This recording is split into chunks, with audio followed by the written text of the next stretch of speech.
So in this video I'm going to talk about why I sold my Traktor S8.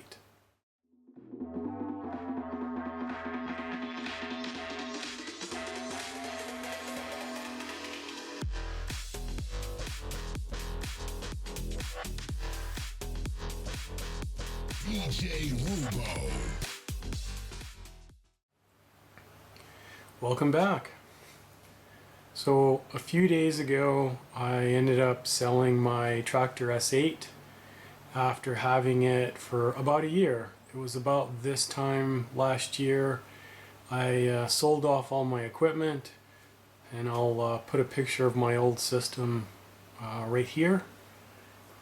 This included Pioneer CDJ 2000 Nexuses, two of those, Pioneer DJM 900 Nexus, Technics 1200s. That was a pretty awesome setup. And the primary reason that I was doing that is because I was moving to California. So yeah, I couldn't bring all of that stuff with me, but I did want to have a controller. I had a Traktor S8 at the time, which I loved, but I thought with the Traktor S8 just coming out and it getting really good reviews, and I've used lots of Native Instruments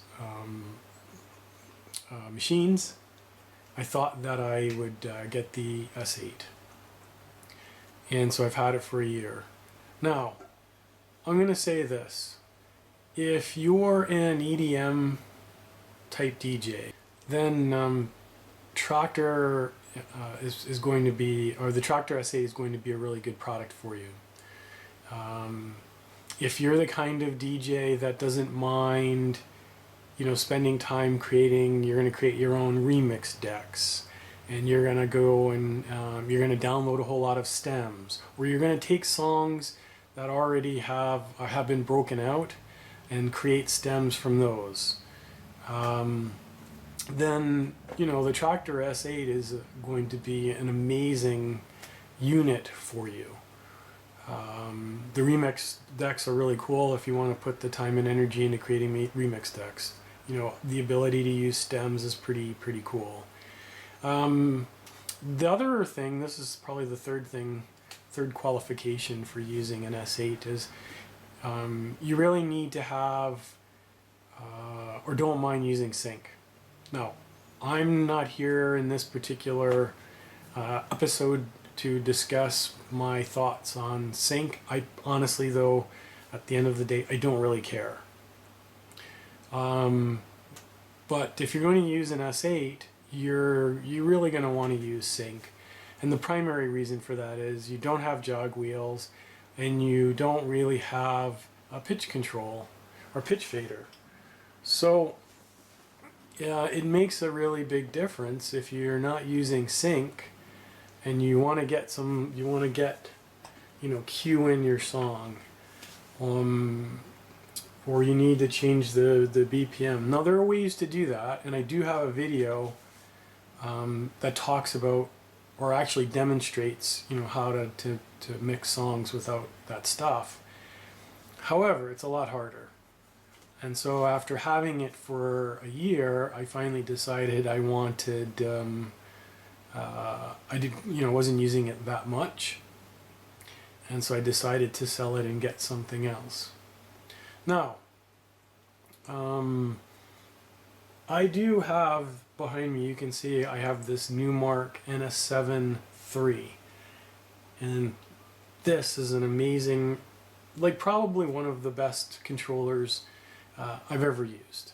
And I'll do a review and talk about why I think this is a fabulous controller. However, it only really works if you want to use it. I mean, it's designed to work with Serato, and I'm not gonna lie, I'm not a huge Serato fan. I know that everybody uses it, especially here in the US. It's primarily Serato, with some people using Traktor. But I don't like it. I'm not gonna lie, I just don't like it. So, sorry, looked like my camera was being goofy. So,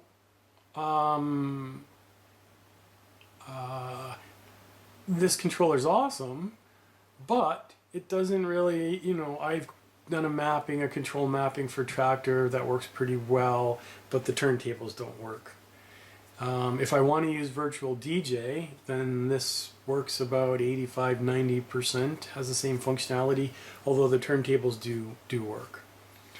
Obviously it works in Serato, but I've already said that Serato is really not my favorite DJing application. And the one thing that's really appealing, the one application that I'm really excited about, or to try, is to use Rekordbox. So in the next video, I'll show you what I purchased, and then we'll talk a little bit about why I chose that particular controller, and we'll start getting into it. So if you have any questions, as usual, put them in the comments. I'm good about responding very quickly. If you find any value in this, then please like it, because it helps. I'd like to get more people onto the channel. And if you haven't subscribed already, subscribe. With that, it's Roubo, and I'm out. Cheers.